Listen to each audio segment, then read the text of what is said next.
respected Sadhguru, Her Royal Highness Princess Noor of Jordan, board members of IWEC Foundation, dignitaries, ladies and gentlemen.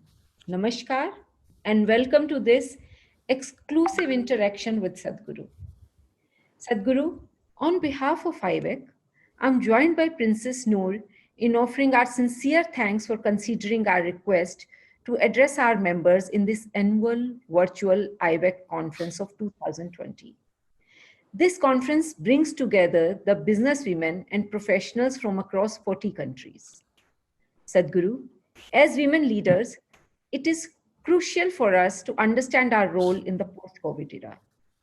And this does include demonstrating extremely complex qualities such as empathy, sympathy, and compassion. On behalf of IWEC, I and Princess Noor will need your guidance to understand the key to be more effective as women business leaders. And now let me invite Noor for the interaction further. Noor, over to you. Namaskar. Thank you so much, Harjinder, for your words.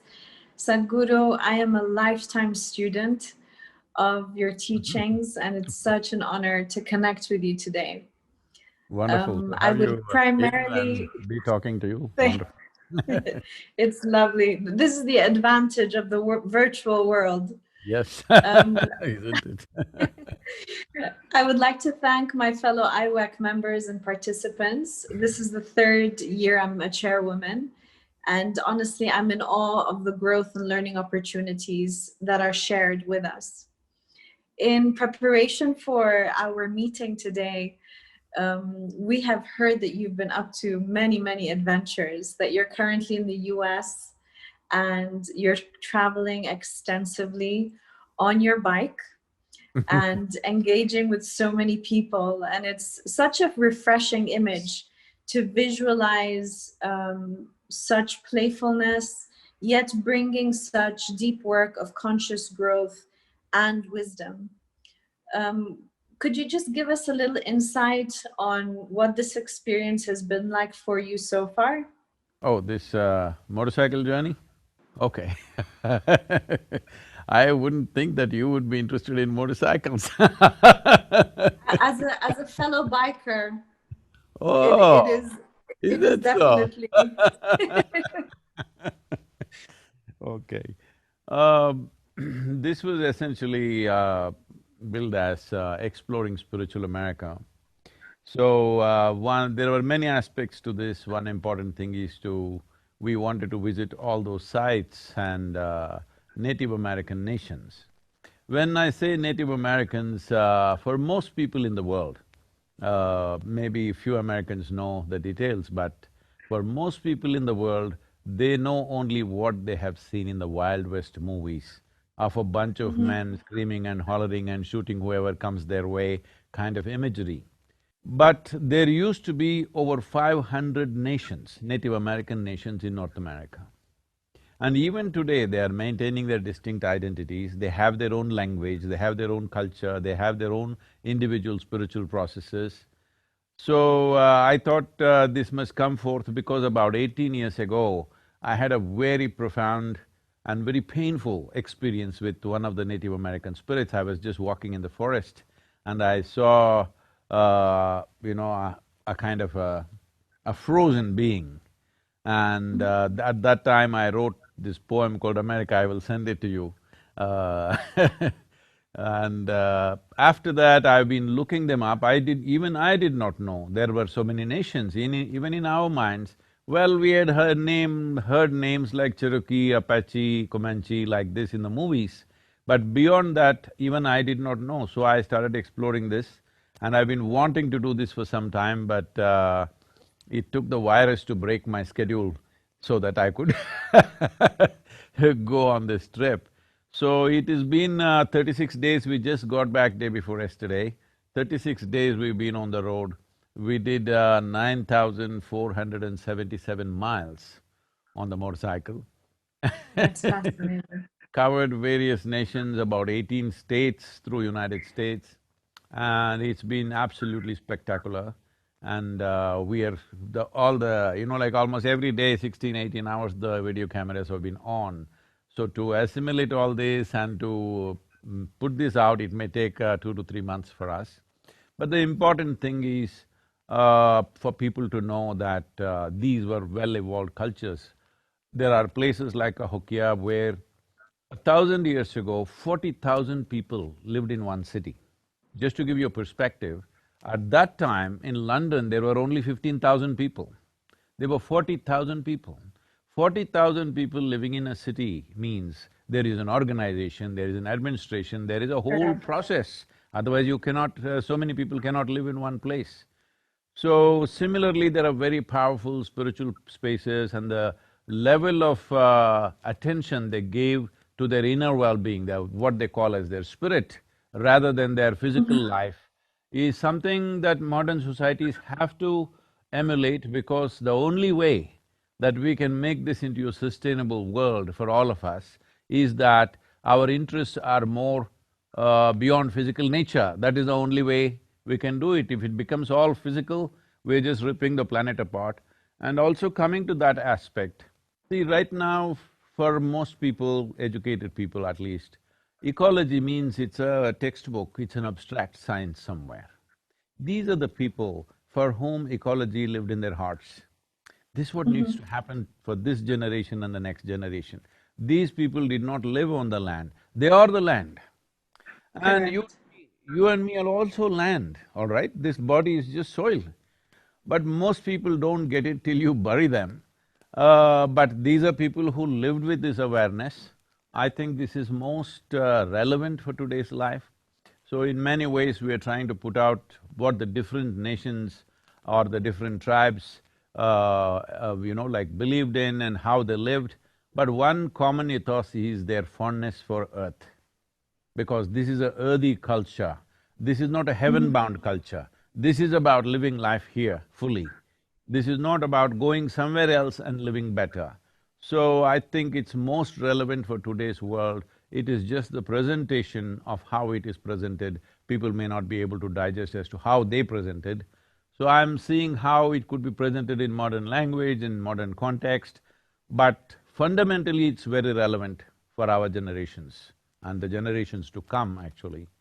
So it's been a spectacular ride in terms of sights, and what we have experienced in the last 36 days is absolutely incredible, and as a biker, you know. It is definitely a wonderful experience, and highlighting what you've just mentioned and echoing your messaging, it is, I believe, the collective experience of the virus that has really stopped and invited people to reflect on the importance of reconnecting with Earth.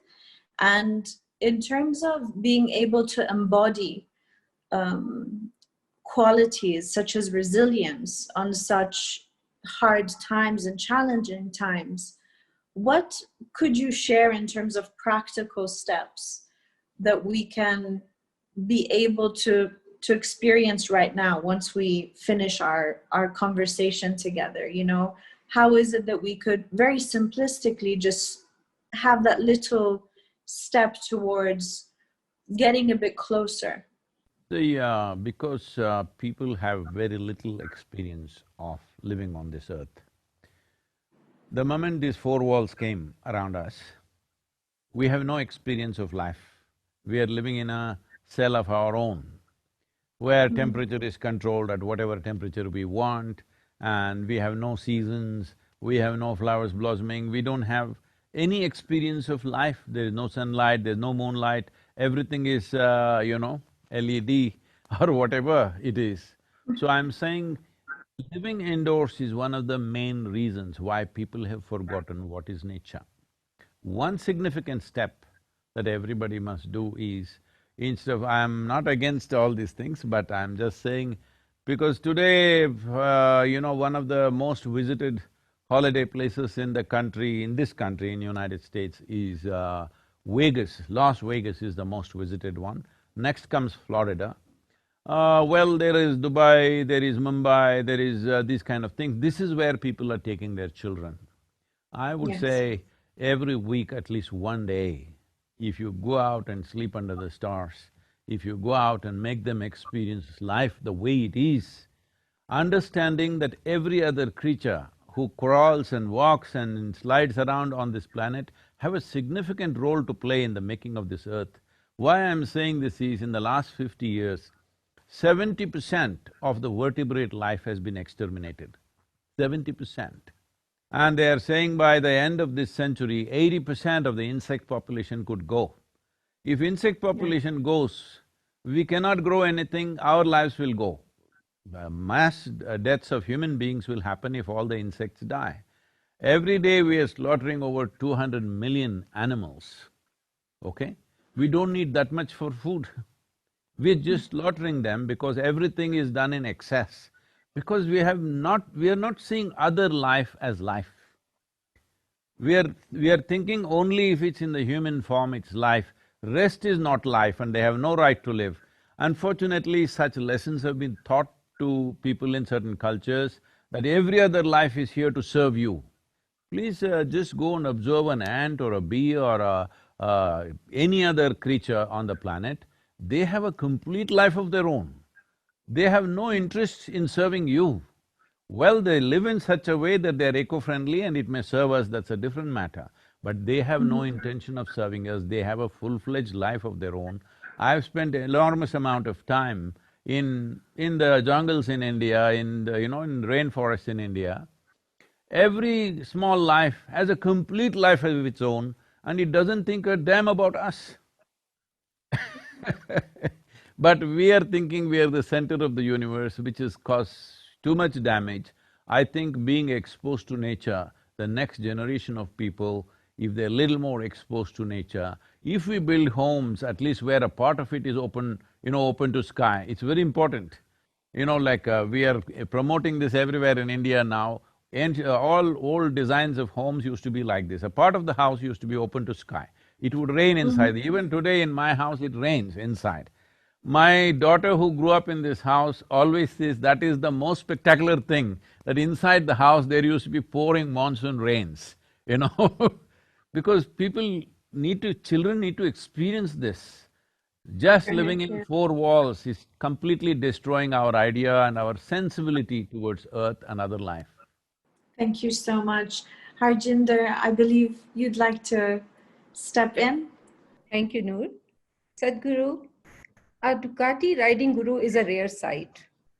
Besides riding a Ducati, you also drive luxury cars, you fly choppers, you play golf, you are a football fan, you are perhaps the most stylish mystic. We often are confused, because we intertwine spirituality and minimalistic life. How do you define spirituality? Anyway, let me correct this, I don't like luxury cars, I like cars or any machine that works well. Because a mystic means he is a mechanic who understands the mechanics of life. Well, isn't this true that this mechanism, which we call as human mechanism, is the most sophisticated, complex machine which works very smoothly, it organizes itself, it creates itself, and it maintains itself all the time unless you do something nasty with it. So I'm interested in anything that works seamlessly. Luxury cars, no, I never drove any of them. But about these things, you mentioned motorcycle and a helicopter and this and that and golf, whatever. Well, I do many more things that people may not be aware of. I would like to do almost everything if I had the time. But the important reason why this is necessary and why we are even putting out some of the personal aspects of my life outside is because people's understanding of spirituality right now is, if you eat badly, dress badly and live badly, you must be spiritual. So no wonder nobody wants to be spiritual. Spiritual means it happened 1,000 years ago. I must tell you this, I was in Chennai and I had to go into a conference and normally I drive myself because I don't like the way most people drive. So I drove into this conference and there were some journalists and they asked, in ancient times yogis used to walk, how come you drive your own car? I said in ancient times, you fool, everybody used to walk. Not only yogis, everybody was walking, so yogis also were walking. Today everybody is driving, so yogis also driving. If I come walking all the way from Coimbatore to United States, you will say I'm a bloody fool, isn't it? Hello? So, the problem of… especially when you come from India, there has never been such an imagery. It is only in the calendar images now that this has happened. This frugalness of spiritual people has happened post-British era, not before. For example, the greatest spiritual teaching that you have in India, or the most popular teaching that you have in India, is the Bhagavad Gita. Look at the way Krishna is dressed, and he's riding whatever that brand was, I don't know if it is BMW or a Ducati. You always call him Parthasarathi, that means he was a great driver. Hello? Yes, isn't it? He's driving for the warrior because he's the best driver available. Well, I'm also pretty good, so I drive. And I would like to know, so you just mentioned that many things which more that you do, which people don't know. Can you just tell us what are few of those things? I cook, I paint, I make carpentry, I do many things like this. Noor and I are coming soon to you to have the food, I'm sorry? which is, let's say, I said Noor and I are coming soon, Sadhguru, if you allow us to come and to Oh, have the food. if you eat my cooking, then you will get enslaved to me, don't do that. You're most Noor, welcome. Thank you. Picking up on the whole imagery or the interpretation of spirituality, we're so influenced by conditioning through our upbringing, through society, the labeling, the judgment. What are the steps for us to be taking or to be reflecting on? And I would primarily love to focus on the youth as well, not only on our current work, not only on today. What would be the steps for us to start peeling those layers and really heightening consciousness? As you mentioned previously, obviously those four walls, let's break them, connecting more to nature. I'm very interested in understanding better. So how do we peel those? How do we bring awareness to that, okay, you're a mystic, so this is who you are, that's how you need to live, and it happens very much with everything else in what we've created as human beings. Now that you use the word peel twice, so let me hang on to that word. Yes. Yes, in a way, peeling is what is needed. If you want to see, you must peel your eyes. Very simple. If you have your eyelids down, you can't see. Similarly, if you want to see anything, you need to peel because this is the nature of our vision. Unless something is opened, we can't see it. When it comes to the individual human being, we cannot open this body because if you break it, you can't fix it. So what is physical, you don't have to open because what is peeling in physicality is just a question of creating distance. See, this is a fact that you and me as we sit here, well, I have a body, you have a body. This body, we were not born like this. We were born only like this and we became like this. We became like this by the food that we consume. Yes, it is just accumulation of food or it's just a piece of the planet. As I said earlier, most people don't understand that the soil that we walk upon and the body that we carry are not different. Not different at all, it's just a little bit of loan that we have taken from Mother Earth. When it's time, we must put it back joyfully, but most people crib about that, they don't want to return the loans that they have taken. Mother Earth is generous to give you what you want, but when it's time, she collects it atom by atom. She won't let you keep anything. So having said that, what you accumulate, whatever it is, whether it's body, money, wealth, clothes, this, that, including impressions, experiences, relationships, all this we gathered. What we gather can belong to us, but cannot be us, isn't it? So if we have to gather so much body and so much mind, there must be something more fundamental to this. That is unexperienced by most of the humanity today because the social focus is not there. Right now, everybody is going about as if economy is the ultimate nature of life. You know, the economic figures are the ultimate nature of life. Economy is Yes. just glorified survival process. People used to hunt, gather and survive, then they did agriculture and survived. Now we're doing stock market and surviving, it doesn't matter what we're doing, but it is just a survival process getting more and more complex. So, we are getting so entangled in this complexity, right now it's become like this, at least for the educated class in this world, the soul of humanity is economy. Nobody is talking anything else anywhere you go, only economy, economy, economy. Because this whole madness of survival, the bar of survival being raised and raised and raised endlessly is going on. So here, there is… we are in United States, which is supposed to be the most affluent nation in the world.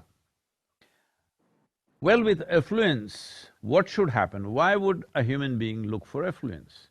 Initially, it's about choice of nourishment. If I have money, if I have affluence, I can eat what I want, that's how it starts. Then it's a choice of lifestyle. So the most affluent society on the planet, where there's an enormous choice of nourishment and an enormous choice of lifestyles, well, 70% they say are on prescription medication. Their healthcare bill is over $3 trillion.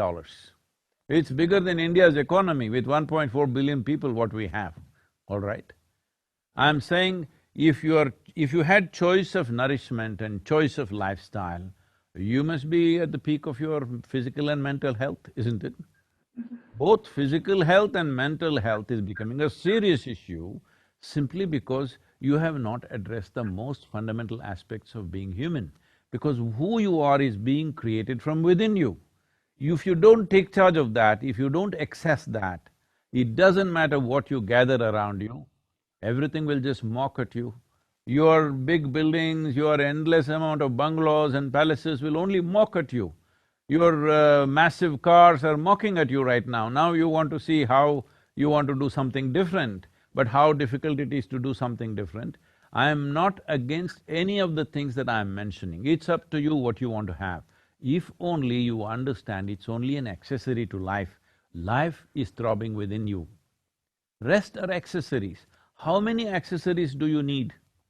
Well, it's individual choice. I don't want this to be my decision. You may need, let's say, 10 accessories. I may need 2. This is our choice. It's perfectly fine. As long as both of us are conscious, what we have gathered is only accessories. This is not life. Life is something that happens within us, but that's not even come into people's experience. Right now, the physiological compulsions and psychological demands are being understood as life.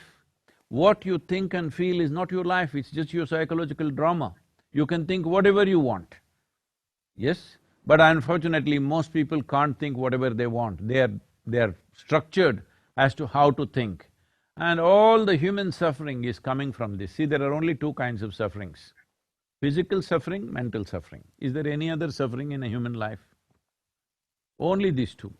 So the simplest thing, because you talked about peeling, the entire system of yoga, the entire spiritual process, if it is scientifically handled, is just this. Right now, we have what is called as inner engineering. The basic practice is this: if you sit here, your body is here, your mind is out there, what is you is little away from you. These 2 things. Once there is a space between you and your body, once there is a space between you and your mind, this is the end of suffering. Because these are the only 2 things where you suffer. You also suffer these things not because body is suffering, not because mind is suffering, simply because you have been given a very sophisticated mechanism, but you don't bother to read the user's manual. That's why you're suffering. You don't know how to handle it. human beings are suffering their own intelligence, isn't it? Most human beings are only suffering their intelligence. Very few places have war zones, famines, this, that. They're unfortunate situations which need to be fixed. But most of the human beings are suffering their own intelligence. So what the problem is evolutionary, I'm saying. If you gave them the brain of an earthworm, they would all be peaceful. They would be very peaceful, I'm saying. So right now people are going about propagating peace is the ultimate goal of life. I'm asking you, how do I address you? Highness? Noor. Excellency? Huh? Noor is fine. Noor is fine. So I'm asking you, if you are not even peaceful, can you enjoy the meal that you eat? No. Can you enjoy a handful of people around you if you're not peaceful? Your dear ones, your children, your spouse, whoever else is around you who are most dear to you, even they become horrible when you are not peaceful, isn't it? True. When you are experiencing a certain turmoil, do you see all of them become horrible? Not that they are behaving horribly, I'm saying in your experience, everybody becomes an irritant, isn't it? Only when you are peaceful, you can look at them and enjoy them, you can eat what you eat and you enjoy them, you can enjoy this space in your home or wherever you are, you can enjoy that, only if you're peaceful. So I'm asking, is peace the most fundamental requirement within us, or is this the ultimate goal of life that you want to do in heaven? Unfortunately, this whole thing has been turned upside down by non-practicing or what to say, very enterprising spirituality, where there is no inner experience, they just read two books and then they all become spiritual teachers all over the world, and they've messed up human mind in such a bad way that now people are saying suffering is an inevitable part of human life. I am asking you, is it your choice right now, this moment, Noor, this moment, is it your choice to sit here joyfully or cause some misery to yourself? Is it your choice or no? Definitely. So, it is your choice, this moment means it's your choice every moment of your life because your entire life happens in this moment, isn't it? Sure. You never experienced an yesterday or a tomorrow, but people suffer what happened 10 years ago, they still suffer. What may happen day after tomorrow, they already suffer. This means they're suffering human faculties, they are not suffering life. A vivid sense of memory and a fantastic sense of imagination is what makes us very different from every other creature on this planet. The richness of human life is only because we have such a vivid sense of memory and we have a fantastic imagination. But this is what 99% of the human beings are suffering. They're suffering their memory and their imagination. Essentially, they're complaining about evolution. I'm saying to get us to this level of cerebral capability, it took millions of years of work, millions of years to make an amoeba into such a complex life. It took millions of years of work and now people are suffering that. How bad is that? Can I ask the question, Sadhguru? Sadhguru, you just spoke about economy. You touched upon the issue of peace. And here I'm asking you a question about women who can be a part of economics of the world. Do you think that women can really be a part of inclusive economics, which many people or we would like to talk about? And then, if we are, then we try to multitask. We want to take so many roles. And that obviously brings us stress also, because if we want to deliver, stress is, I think, a part of this. How do we manage everything? How do we balance everything? Can you give us some advice as women in business? Why are you saying stress is a part of this? No, no. So Uh, essentially, you are saying some kind of suffering should be there if you have to be successful. No, that's not right, because a suffering mind is not a creative mind. I know most people say that from Europe, only in deep suffering you will be creative. No, I'm telling you, If you are blissed out all the time, you will be very, very creative, because unhindered exploration of your genius will happen when you are not an impediment to yourself. Suffering means you're putting up impediments to your own faculties, your own intelligence, your own genius. So do not ever understand suffering or stress or tension or whatever else as some kind of a creative process. Yes, it is true that right now if we smash your little finger, all right? I'm saying suffering, physical suffering. If we smash your little finger, you will run all over the place at full speed. If a dog is chasing you, you will run full speed. But is that the way to go? You know, in India, unfortunately, in some villages they used to have this, fortunately these things have stopped. They will tie some firecrackers to the tail of a donkey. And poor animal runs like crazy and everybody is happy how with a donkey is running faster than a horse. Is this the way to run, I'm asking? Is this a way for human being to explore our potential? We tie firecrackers to our tail and run because it's going to burst in our face otherwise? This is not the way to do things.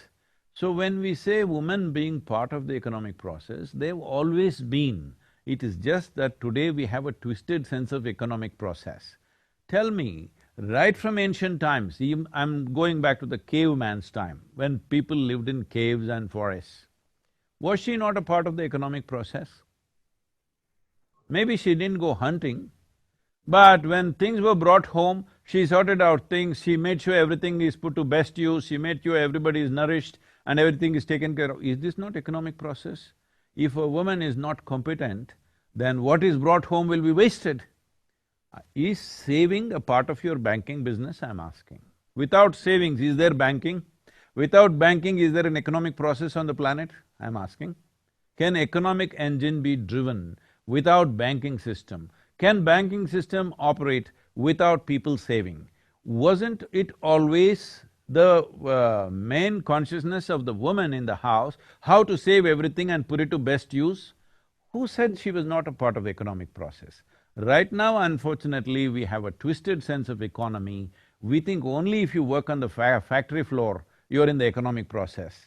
This is a very crude way of looking at life. I think I'm not commenting about this lady, but there was an iconic picture from the World War II time.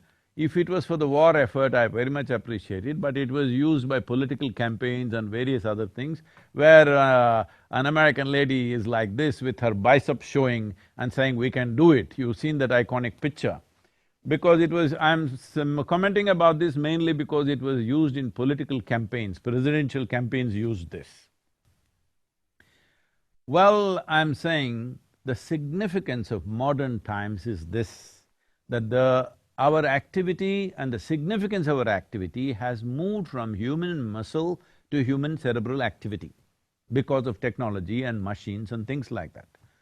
From brawn to brain, this is the most important thing in the uplifting of a woman, because now the man's muscle, which ran the world at one time, anything that was needed, you needed man's muscle. So naturally, he was the dominant force in a given society, or at least we see it from outside that way, but it was not so even in those societies.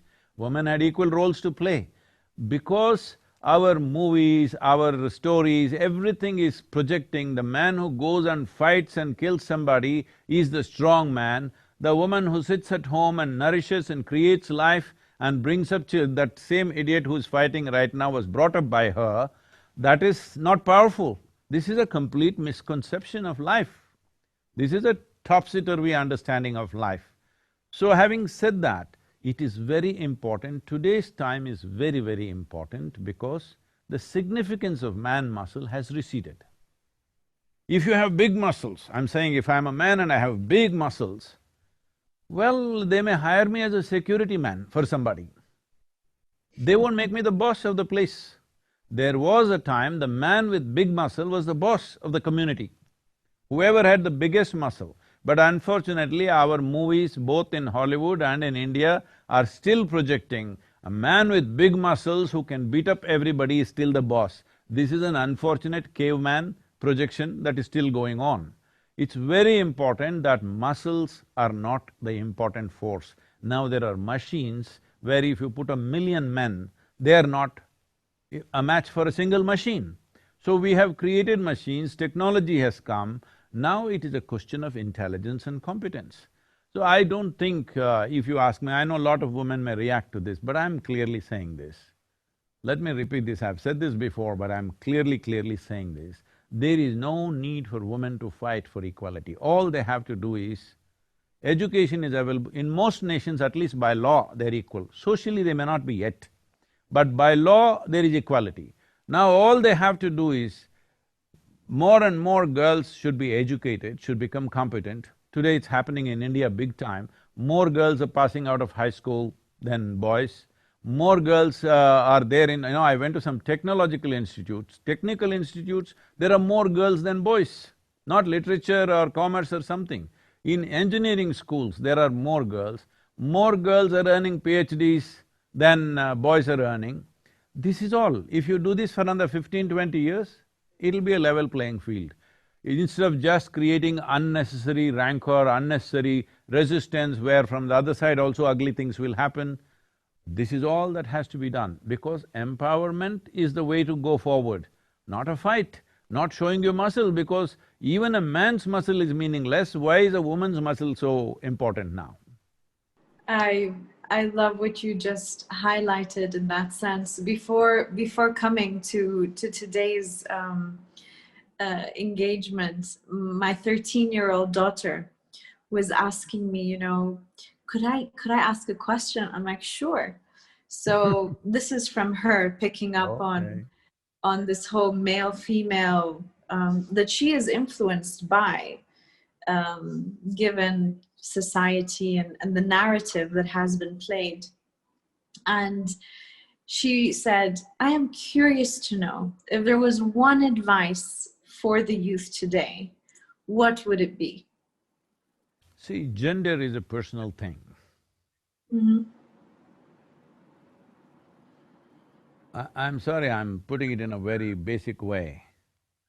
Please. What is in somebody's pants is not my business or your business. It is only relevant in a few places like bathrooms and bedrooms and somewhere. In rest of the places, your gender is irrelevant. It's a question of your competence, what you can do, what you cannot do, what you're capable of, what you're not capable of. We need to bring the world to this place that what kind of body you have is not my business. Mm-hmm. Only in bodily relationships it matters. In rest of the time, it's not my business. For this, women also should think this way, but right now, it is… I don't know, it's a complete… man's dream is being played out by the women, Yes. because, like yesterday I was… somebody… because I was supposed to talk to some musician, and I said, okay, let me hear something, so they played a video. I'm sorry I'm using such words, but I'm saying because it pains me that women are being projected like this.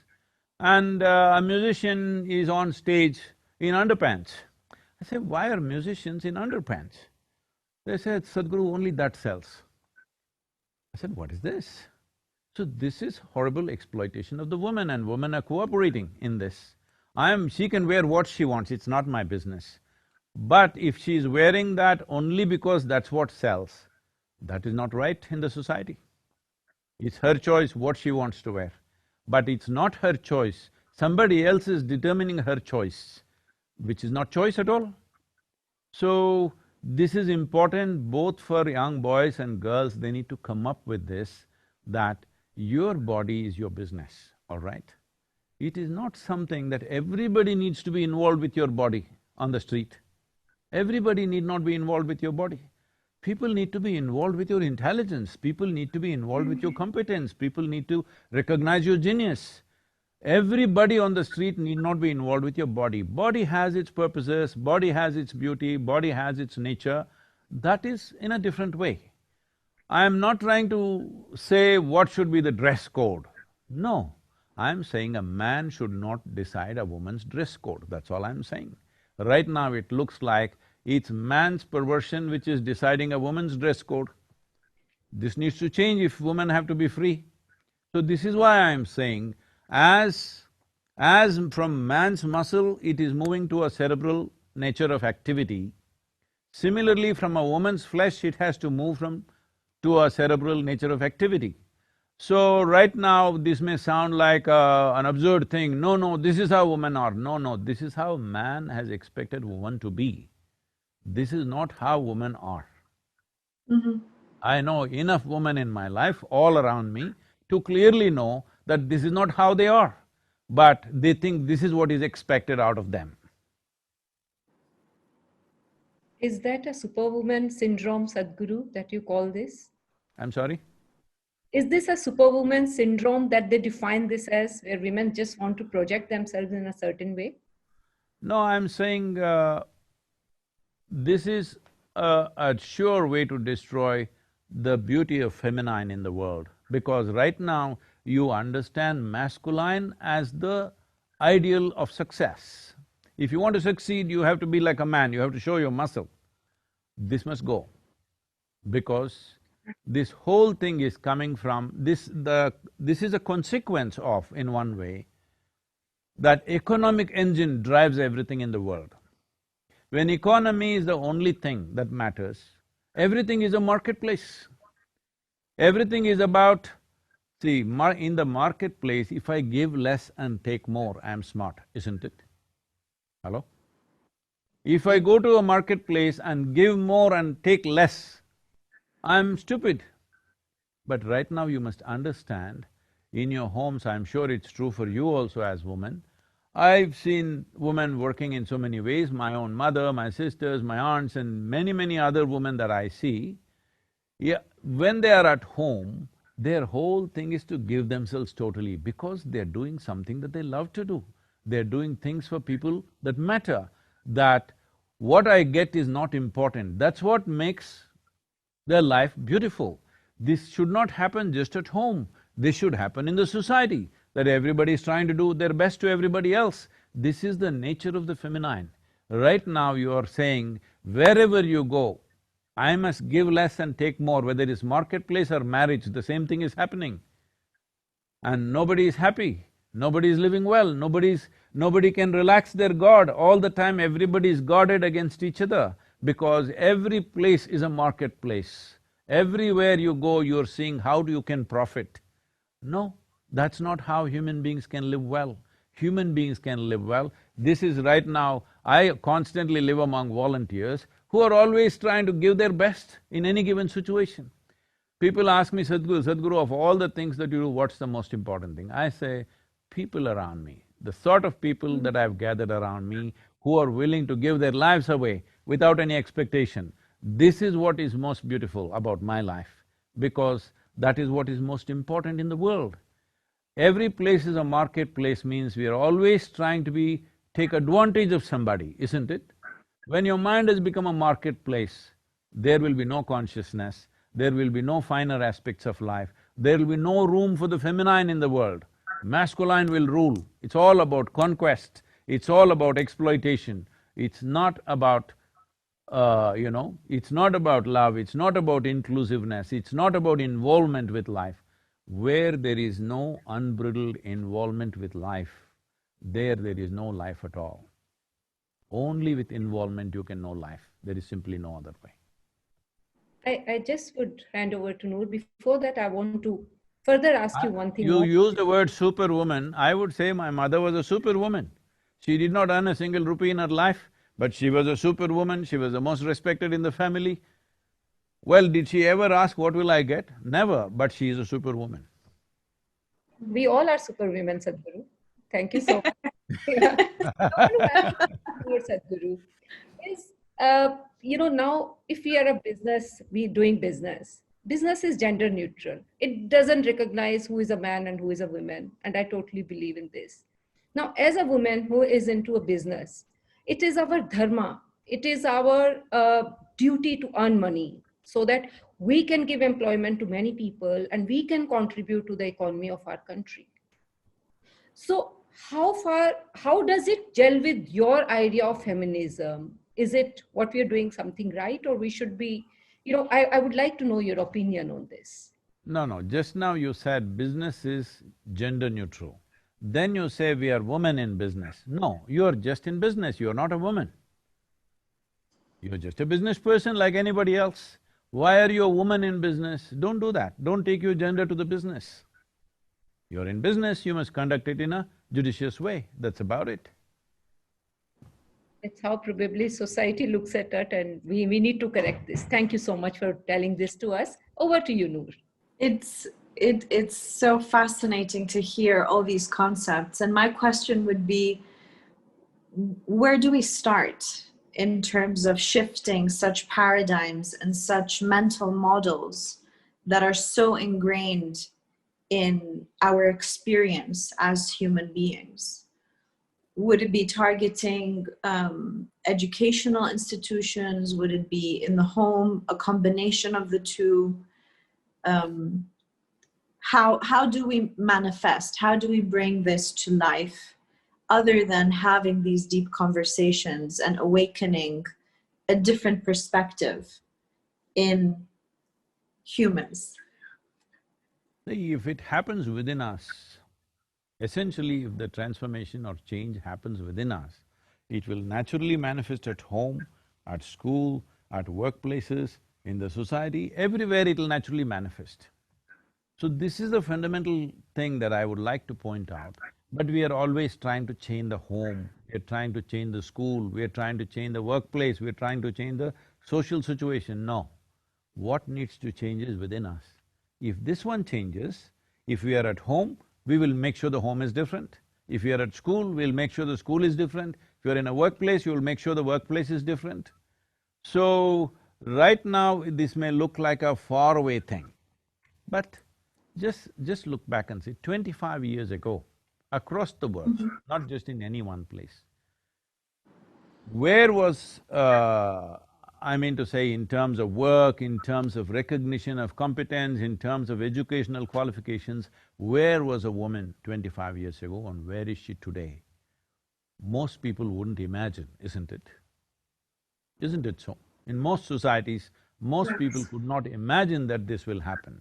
So I'm telling you right now, the only thing that was tilted against her were, one thing is the man's muscle. He's got stronger, bigger muscles for survival.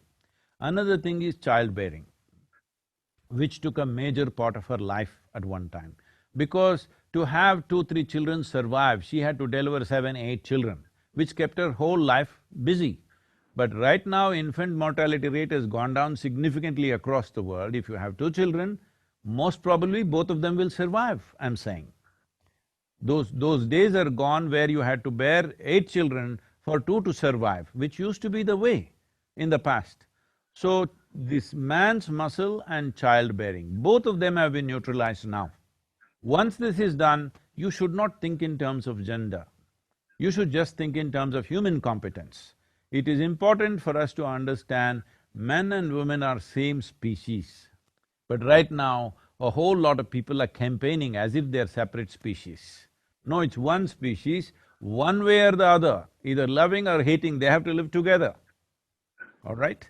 The choice is this, but the nature of the feminine is not of conquest. The nature of the see, when I say feminine, I'm not talking only about women. Masculine, feminine are 2 different qualities in nature. Well, when feminine dominates, we call somebody a female, when masculine dominates, we call somebody a male. But it need not be determined by one's gender. The feminine as a quality, if it does not play equal role, 50% role in everything that we create in this world, then we will have a very skewed life. We will have dominance, but we will have no joy, we have no love, we have no inclusiveness, we have no play of life happening, because right now this is what is happening. The most successful people I see are the most stressed and miserable people on the planet. Well, success is the sweetest thing in human life, isn't it? Doesn't matter what we are doing, we want to be successful, whether the act is simple or complex, we want to be successful. Now, successful people are sending out a message to everybody, success is the source of suffering. This is not right. This is happening because too much of masculine nature, not enough feminine nature. There is no inclusiveness, there is no joy, there is no laughter in a workplace. Everybody is dead serious, like it's the… it looks like doomsday if you go and look at the offices. It It does. looks like today is a doomsday. Everybody is dead serious because somebody has told them, only if you're serious, you will work well. No, only if you're joyful, you will work well. Only if you do something with great joy will the best of your intelligence and competence find expression, isn't it?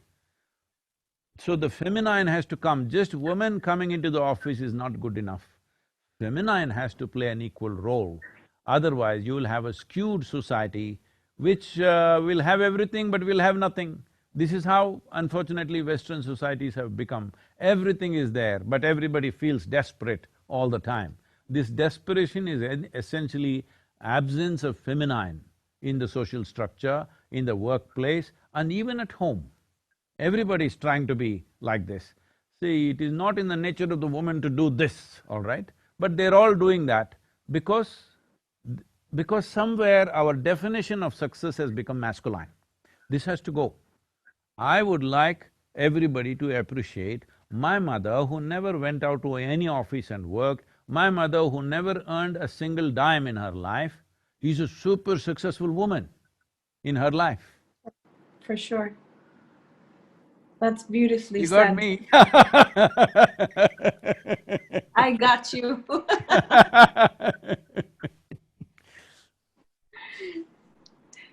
That was very well said, Sadhguru. I would like to ask you, you said yoga is the ultimate expression of life. Could you tell us more about your love with yoga and why did you say this, that yoga is ultimate expression of life? I'm not in love with yoga. I am yoga in a way, because the word yoga means union. Well, we've been talking masculine, feminine. If we have to talk in those terms, if these two things unite, this is yoga. If what you think is you and me, this is your idea, you understand? If both of us are buried, or let's say me and somebody else is buried, not you, both of us become soil, we are in union only, isn't it? Right now we are breathing, wherever you are, in whichever part of the world you are, you're breathing.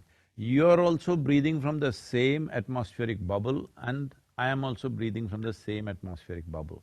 Maybe my exhalation will touch your inhalation any moment. Just about the strength of the winds will decide how long it'll take. So I'm saying the whole existence is anyway in union.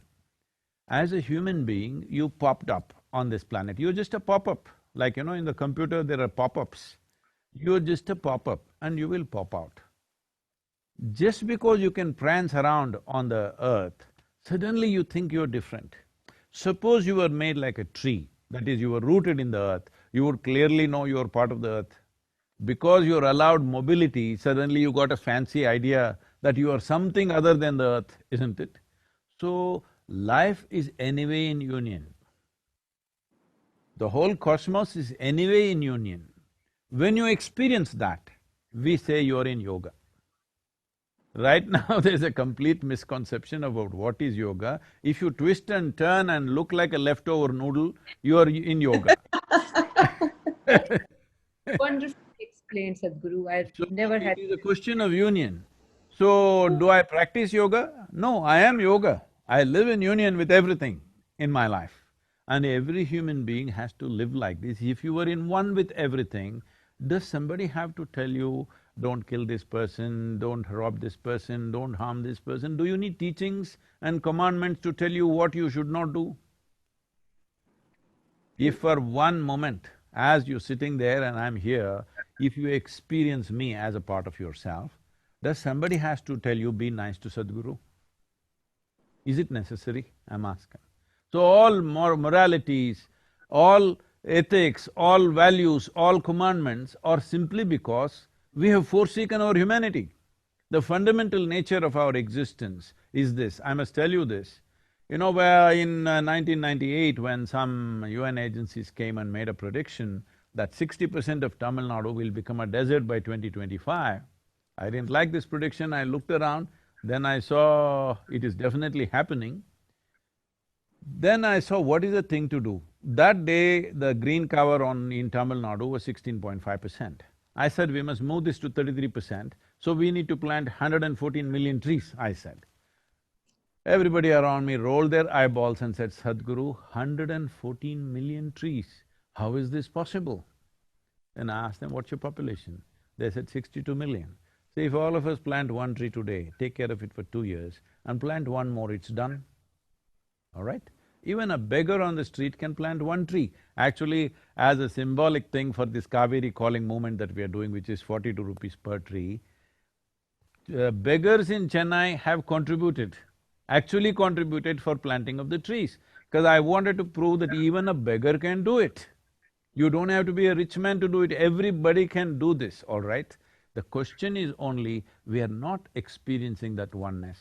So how to do this when they said, I said, I spent 6 years planting trees in people's heads, which is the harshest terrain usually. So the simple thing was, I set up a spiritual process. I made people sit near the trees and made them sitting with their face up, breathing, and made them experience what you exhale, the trees are inhaling. What the trees exhale, you are inhaling. Once they experience this, now you can't stop them from planting trees. Now, according to the government gazette, the tree cover has gone up over 7.2%. According to Google Maps, it's over 11%. You can't stop people from planting trees because now they see that it's a part of their lung hanging out there. I'm saying if you knew yoga, if you experience the oneness, this is not something you have to create. This is the way life is happening, isn't it? This is the way life is happening. We are one with everything, but we have a psychological drama going on in our head which makes us believe we are a world by ourselves. Very true. Noor, would you please ask any question? And with everything we've been speaking about, I feel I have so much to take in. It is truly so wonderful.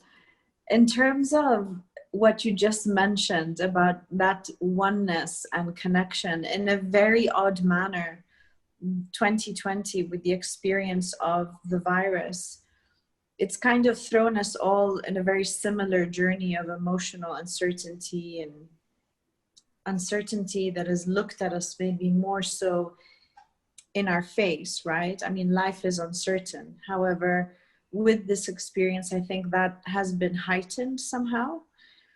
And how do you see this impacting the next few years in terms of our evolution and understanding? Noor, did you know that you're having the globe as a halo around your head? I love it. You're having the world map as a didn't halo. notice. I didn't notice. So, very symbolic.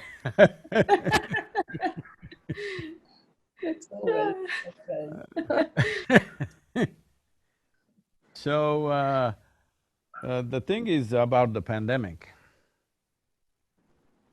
See, it's very simple. If only the humanity was little more conscious. When I say little more conscious, the essence of being human, when compared to other creatures is, they all have instincts of compulsive behavior. Their survival process, their reproductive process, everything happens instinctively. This is why even their reproductive times are decided by nature, okay, for all the other creatures. But for human beings, many bars were removed by nature because we are supposed to be, we are the only ones who are referred to as beings. Nobody else is a being. This is the only one which is referred to as a being because we are supposed to know how to be. If we knew how to be, what is the problem with the virus? All we had to do was when the virus started coming in, if we said, okay, this virus is coming in next 14 days, All of you simply be by yourself, don't do any human contact, just be by yourself, do whatever you want to do, you sing, you dance, or you close your eyes and meditate, do whatever. No human contact. If we were conscious beings, effortlessly we could have done that. That's the end of pandemic, isn't it? But just see how difficult it is. When pandemic is on full scale, people are dying around you, people say, I want to have a haircut. I didn't know haircut was such a compulsive thing, you know, I haven't had one in all my life now. I'm saying, people are saying, I want to have my haircut, I can't live without my haircut. So, I'm saying we have become so compulsive, far more compulsive than other creatures actually, unfortunately. This is forsaking our humanity, because humanity comes into play only when we are able to consciously choose what to do and how to be. Once we give up our conscious choice of right now how to be, then we are no more human beings. We've just gone back in evolutionary scale. So this is all that needs to happen. It's not just for this pandemic. Whatever else may happen to this planet, all right? Whatever else may come our way, because what the world throws at you is not your choice. Not always your choice at least. But what you make out of it is 100% your choice. So this is all we have to do, that we must become more conscious human beings, and we can be called human beings only if we can handle our requirements in a conscious manner. See, everything that an animal does, we also do, all right? They are born, we are born, they grow up, we grow up, they grow up simply, we grow up with lot of fuss. And they eat, we eat, they reproduce, we reproduce, they die, we die. Everything that an animal does, we do. On physiologically, we are just another animal, all right?